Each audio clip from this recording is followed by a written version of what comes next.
এ মিয়া কুকুর যাইতেছে, আব্দুল কাদের জিলানী আসতেছে।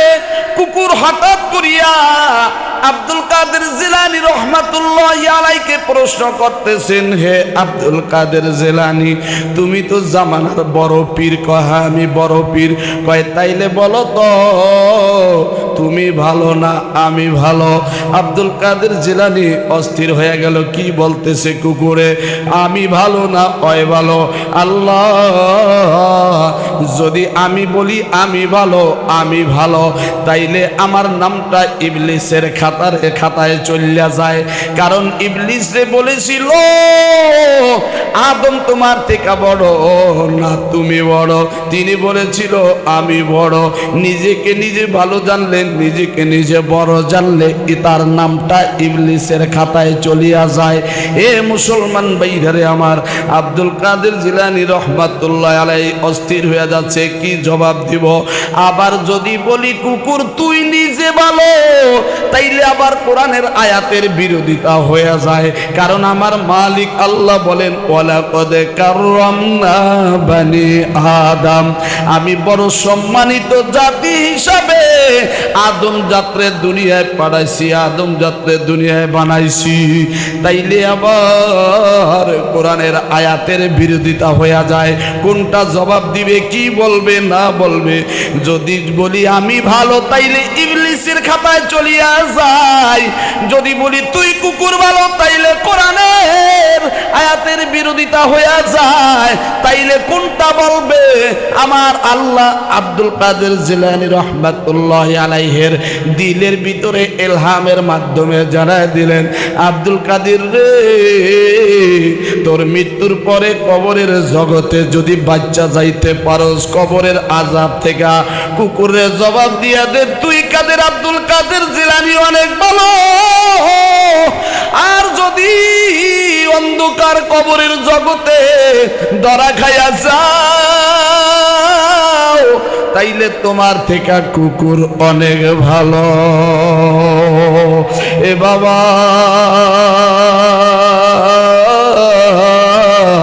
আপনার আমার হালত রাখি, মনটারে একটু ভালো করিয়া বুঝান। আজকে ওয়াজ মাহফিলে আসতে পারেন না, দুনিয়ার ধান্দা। আজকে মসজিদে যাইতে পারেন না, দুনিয়ার ধান্দা। যে ঈমান আপনাকে মসজিদে নিতে পারবে না, ওই ঈমান আপনাকে জান্নাতে নিতেও পারবে না। একটা কথা মনে রাখবেন, আজকে অনেক মানুষ আছে মসজিদে যাইতে পারে না, ওই যে ঈমান তাকে মসজিদে নিতে পারে না, ওই ঈমান তাকে জান্নাতেও নিতে পারবে না। এ মুসলমান ভাইরা রে আমার, এই জন্য কোন সময় না জানি আজরাইলের ডাক আইসা যায়। আমার মাওলা আজরাইলকে অর্ডার করিয়া দেয়, বলা যায় না। এই জন্য আমার মাওলা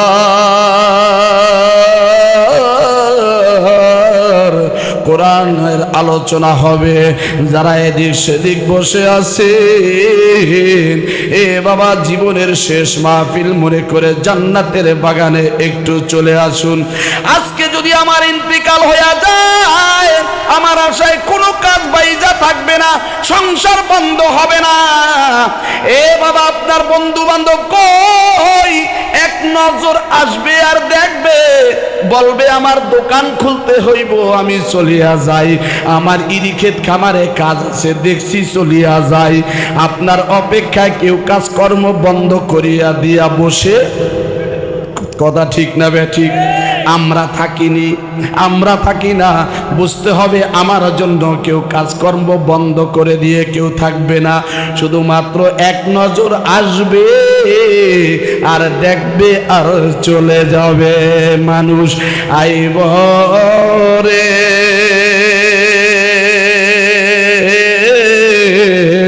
এক নজর দেখিতে মানুষ আইব রে। দেহ খাসার অচিন পাখি, দেহ খাসার অচিন পাখি, উইরা যে দিন যাইবে রে। এক নজর দেখিতে মানুষ আইব রে, মানুষ আইব রে। এক নজর দেখিতে মানুষ আইব রে। বড়ই পাতার গরম জলে, বড়ই পাতার গরম জলে গোসল করাইব রে। এক নজর দেখিতে মানুষ আইব রে, মানুষ আইব রে। এক নজর দেখিতে মানুষ আইব রে। এক নজর দেখা দেখা দেখা দেখা সবাই চলে যাবে। এ বাবা কোন দিন জানি, এ বাবা জারের বাঁশ কাটা শুরু হয়ে যায়। কোন দোকানে যেন আপনার আমার কাফনের কাপড় রেডি হয়ে রয়েছে, বলা যায় না রে বাবা। এখনো সময় আছে। দুনিয়ার ধান্দা, দুনিয়ার বাটপারি ছেড়ে দিয়ে এক আল্লাহর ইবাদত বন্দিগিরি করে রসুলের তরিকা অনুযায়ী চলে জিন্দিগিটাকে ঠিক মতো গড়ে নাও। আমার আল্লাহ আমাদের সকলকেই সেই তৌফিক দান করুক, বলেন আমিন। একটু জিকির করি লা ইলাহা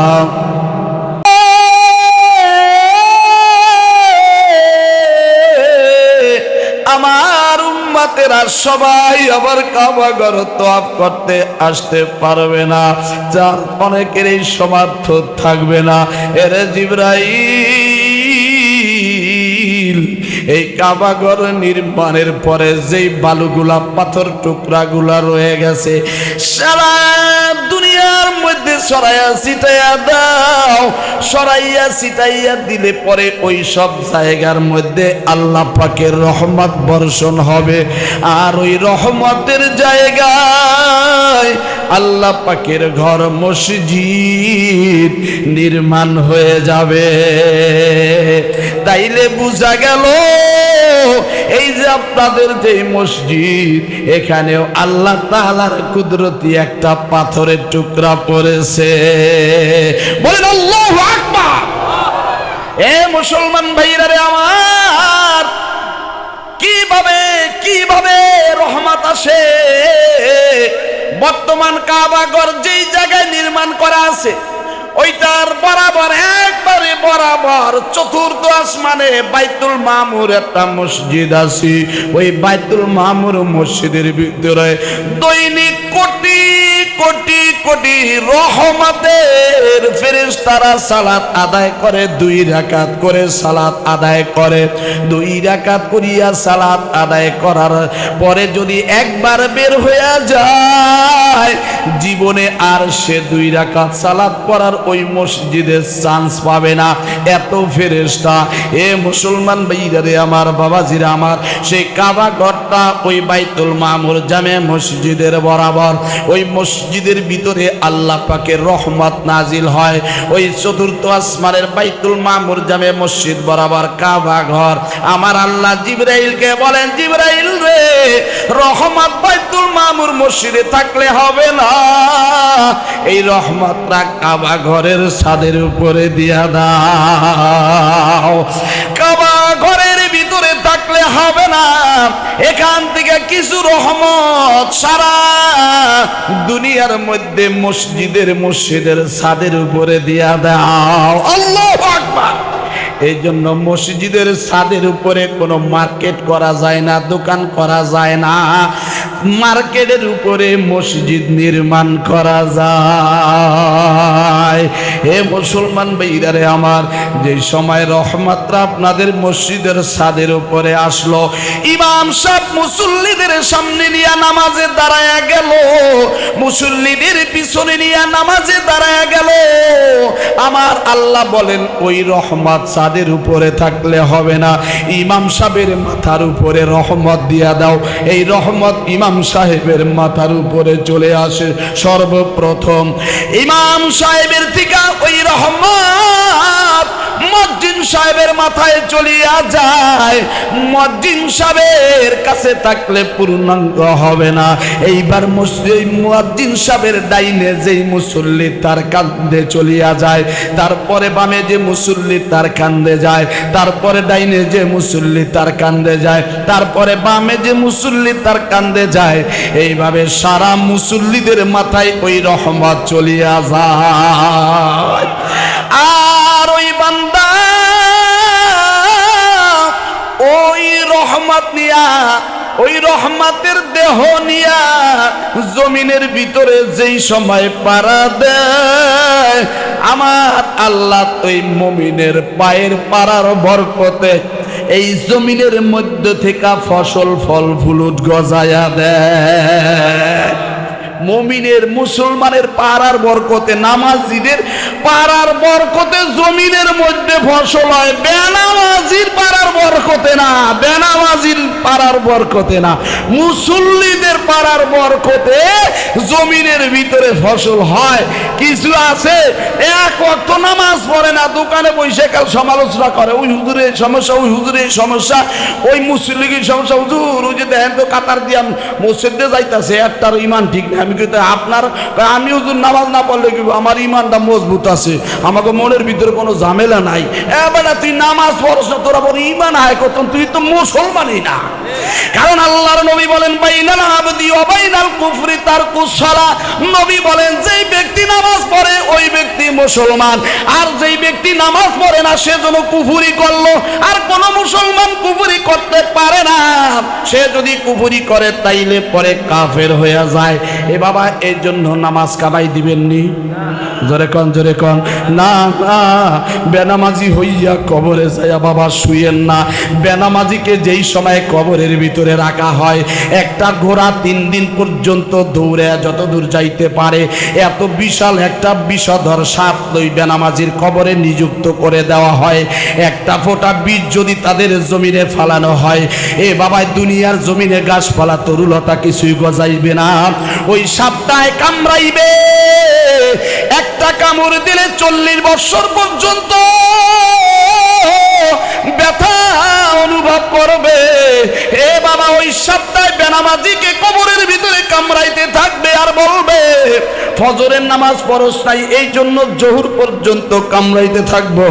জোহরের নামাজ না পড়ার দরুন আসর পর্যন্ত, আসরের নামাজ না পড়ার দরুন মাগরিব পর্যন্ত, মাগরিবের নামাজ না পড়ার দরুন এশার পর্যন্ত, এশারের নামাজ না পড়ার দরুন ফজর পর্যন্ত। এইভাবে 24টা ঘন্টা কিয়ামতের আগ পর্যন্ত সাপে কামড়াইবে। এ বাবা খবরদার, এক ওয়াক্ত নামাজ যাতে কামাই না হইয়া যায়। 40-50 বছর বয়স হয়ে গেছে, এখনো তুমি নামাজ পড়ো না। আমার আল্লাহ বলেন তোর মতন জালেম আর এই দুনিয়ায় নাই। কারণ তোর বিয়াই তোরে ডাক দিল সারা দিলি, তোর ছেলে তোরে ডাক দিল সারা দিলি, তোর নাতি তোরে ডাক দিল সারা দিলি, তোর আত্মীয় তোরে ডাক দিল সারা দিলি। আর আমি আল্লাহ তোরে মুয়াজ্জিন সাহেবের মাধ্যমে দৈনিক 5টা ডাক দিলাম। ফজরে ডাকলাম তোরে পাইলাম না, জোহরে ডাকলাম তোরে পাইলাম না, আসরে ডাকলাম তোরে পাইলাম না, মাগরিবে ডাকলাম তোরে পাইলাম না, এশারে ডাকলাম আমি তোরে পাইলাম না। আমি আল্লাহ তোর সঙ্গে কি অপরাধ করেছি? আমার 5টা ডাকের একটা ডাকে তুই সারা দিলি না, অথচ তোরে চলাফেরার শক্তি আমি আল্লাহ দিতেছি, তোরে আমি খাওয়াইতেছি, তোরে আমি পড়াইতেছি। আমি আল্লাহ ইচ্ছা করলে তোরে প্রতিমধ্যে ঠ্যাংটারে ভাঙ্গা ঘরে বসায় দিতে পারি, আমি ইচ্ছা করলে তোর জবানটারে বন্ধ করে দিতে পারি। আমি তোরে হাইটা মসজিদে হাইটা যাওয়ার ক্ষমতা দিছি, তুই গেলি না। আরে এ বাবা, এই জন্য আর নামাজ কামাই দিবেননি। আল্লাহ তাআলা আমাদের সবাইকে নামাজি বানায় কবরে নেক, জোরে কোন আমিন। এ মুসলমান ভাইরা আমার, অনেক মানুষ আছে কয় কাল হইতে নামাজ পড়ুন, পরশু হইতে নামাজ পড়ুন, কদিন পর পড়ুন, আছে না? একদল আছে রমজান আইলে পরে বছরের ভিতরে আর খবর থাকে না, আছে না? নাই ওরে বাবা, এগুলো লিখে তো মসজিদের ভিতর জায়গাই পাওয়া যায় না সহজে। এমন গরম অবস্থা, মনে হয় মসজিদ উড়ে হালাইব, এমন মানে পুরো 1 মাস আছে না নাই? আবার কিছু আছে সপ্তাহের ভিতরে একদিনও যায় না, জুমা নামাজের দিন এককালে সামনের কাতারে যায় নামাজ লইয়া হাজির, আছে না নাই? আরে বাবা, এটা আল্লাহ বলে কেমন ধোঁকা দেশ রে, তুই ঠিক মতো মসজিদে আস না, জুমার দিন আইসা কেন আস, হুজুর খুতবা শেষ করিয়া দেন, তাড়াতাড়ি টাইম হয়ে গেছে, তাড়াতাড়ি টাইম হয়ে গেছে, আছে না নাই? মিয়া মসজিদে আইসা সময়ের প্রতি এত খেয়াল, বাবা কত সচেতন মানুষ, সতর্ক মানুষ, মসজিদে আইসা খুব একটা সচেতন দেখায়, হুজুর টাইম মতো নামাজ পড়বেন, দেখেন না টাইম হয়ে গেছে এখনো খারান নাকা, মানে মসজিদের ভিতর মোড়ে খালে মন টিকে, কিন্তু চার দোকানে ঘন্টার পর ঘন্টা সময় দেয়, আছে না নাই? কিছু আছে নামাজও পরে চার দোকানেও সময় দেয়, আছে না নাই? এমন চার দোকান কম আছে আল্লাহর রহমতে বর্তমান জামানায়, যে চার দোকানে টিভি নাই, কথা কয় না, টিভি আছে না? আমাদের ওদিকের কথা কইতাছি, অনেক মুরব্বীরা আছে এসে নামাজটা পড়িয়া বের হইয়া টুবিটারে পকেটে থুইয়া ওই টিভির দোকানে যাইয়া কয় একটা চা দে আর একটা বিড়ি দে, বিড়িটা খায় ডাইনাতে, চাটা খায় বামাতে, আর কেন ওই টিভির দিক চাইয়া থাকে রাত 12টা পর্যন্ত। এমন দুই একজন আসেনি আপনাদের এদিকে? আপনাদের এদিকেও আছে? তা কি নামাজ পড়লেন মসজিদের ভিতর থেকে, কি কইয়া বের হইলেন? বেরোয়েই তো আপনি শুরু করে দিচ্ছেন গিবত শিকত, অমুকের বাড়ি এই অবস্থা, অমুকের এই অবস্থা, তমুকের এই অবস্থা। কিছু মানুষ আছে চার দোকানে ফায়সা কথা না করে আর কাছে ভালোই লাগে না, এমনভাবে মিথ্যা কথা সাজায় গোসা কয়, একাল হাসা কথা তখন বেশি ভালো লাগে, কিন্তু ডাহা মিশা কথা কয়, কি ডাহা মিশা কথা, কিন্তু এমনভাবে সাজায় গুছায় কয়, একাল হাসা কথা তখন বেশি ভালো লাগে, আছে না নাই? খবরদার, খবরদার এ মুসলমান ভাইরা রে আমার, তুমি যে কও আজ পড়বা, কাল পড়বা, পরশু দিন থেকে পড়বা, আগামী শুক্রবার থেকে পড়বা, রমজান আসলে পড়বা, তুমি যে রমজান পর্যন্ত বাঁচবা তার কোনো গ্যারান্টি তোমার কাছে আসেনি। কেমন করে ঘুমাও তুমি ফজর পরে কাজা, এমন তো হতে পারে জোহরে জানাজা, ঠিক না রে ঠিক? কেমন করে ঘুমাও তুমি ফজর করে কাজা, এমন তো হতে পারে জোহরে জানাজা। মুসলিম হয় না জন্ম নিলে মুসলমানের ঘরে, কাফের মুমিন তফাৎটা হয় সালাতের উপরে, বাইরে সালাতের উপরে। এ জীবনে তোমার সালাত যেন, এ জীবনে তোমার সালাত যেন হয় না কবু কাজা, এমন তো হতে পারে জোহরে জানাজা। কথা ঠিক না বে ঠিক? এ মুসলমান ভাইরা রে আমার, বেনামাজির খাতায় যদি নাম লেখাইয়া কবরে যাও, তাইলে কিন্তু বাবা উপায় নাই, উপায় নাই।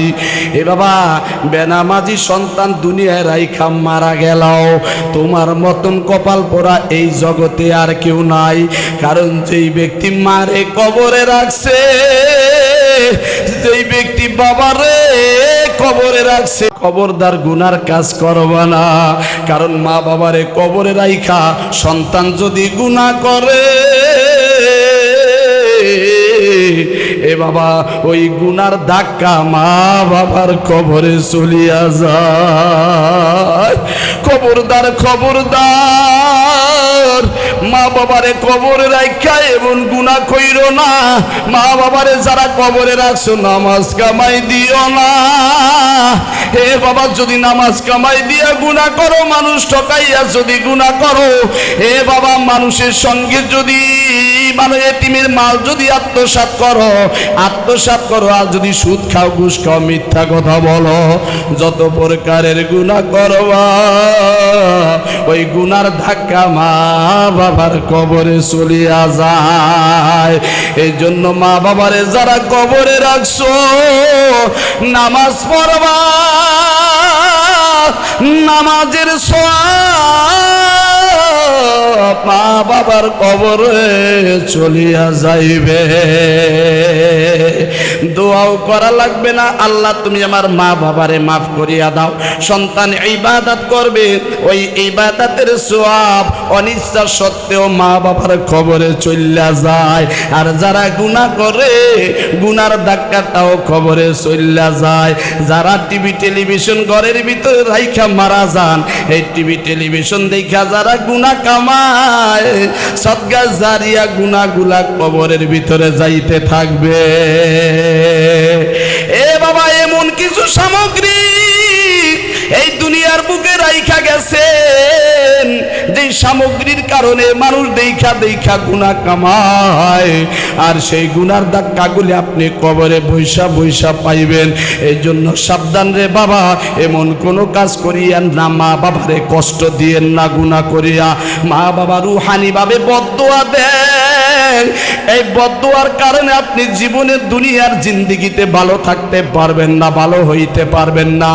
কামাই রুজি রোজগারের মধ্যে বরকত হবে না, বিপদ একটার পর একটা আসতেই থাকবে। এ মুসলমান ভাইরা আমার, আর একটা বিষয় খেয়াল রাখবেন, হকুল্লাহ হকুল ইবাদ। একটা হইল আল্লাহর হক, একটা হইল বান্দার হক। আল্লাহর নাম রহমান, আল্লাহর হক নষ্ট করলে আল্লাহ মাফ করিয়া দিতে পারে, আর বান্দার হক যদি নষ্ট করো, বান্দা যদি মাফ না করে, আমার আল্লাহ মাফ করবেন না।